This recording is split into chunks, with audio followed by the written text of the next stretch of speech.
નમસ્કાર, હું ભાવેશ જ્યોતિ ગોસ્વામી આપ સર્વ ખેડૂત મિત્રોનું હાર્દિક સ્વાગત કરું છું.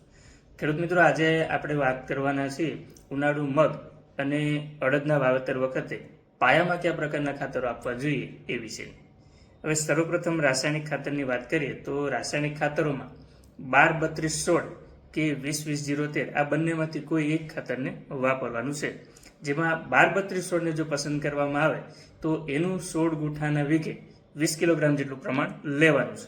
અને એની જગ્યાએ જો 20-20-0-13ને પસંદ કરવું હોય તો એનું પ્રમાણ 25 થી 30 કિલોગ્રામ 16 ગુંઠાના વીઘે લેવાનું છે. આની સાથે સાથે 10 કિલોગ્રામ જેટલું પોલીસલ્ફેટ કે પોલીહેલાઇટને પણ વાપરવાનું છે. આ પોલીસલ્ફેટની અંદર પોટેશિયમ સિવાય કેલ્શિયમ, મેગ્નેશિયમ અને સલ્ફર જેવા ગૌણ પોષક તત્વો પણ આવે છે. હવે આ થયું રાસાયણિક ખાતરોની વાત. હવે આની સાથે સાથે જો જૈવિક ખાતરોનો પણ ઉપયોગ કરવામાં આવે તો આપેલા રાસાયણિક ખાતરો છે એની અસરકારકતામાં ખૂબ વધારો થાય.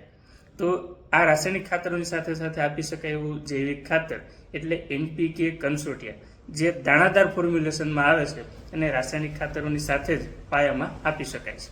આવું ખાતર જો વાપરવું હોય તો એનું પ્રમાણ છે એ એક વીઘે 15 થી 20 કિલોગ્રામ જેટલું રાખી અને વાપરી શકાય. અને આવા ખાતરો જો આપ વાપરતા હોય તો રાસાયણિક ખાતરના જથ્થાને અડધો પણ કરી શકાય અને તો પણ ખૂબ સારું પરિણામ મળે છે. તો આ NPK કન્સોર્ટિયા વિશે જો આપને વિશેષ માહિતીની જરૂરત હોય તો આપ આપેલા નંબર પર ફોન કરી અને માહિતી મેળવી શકો છો. ધન્યવાદ.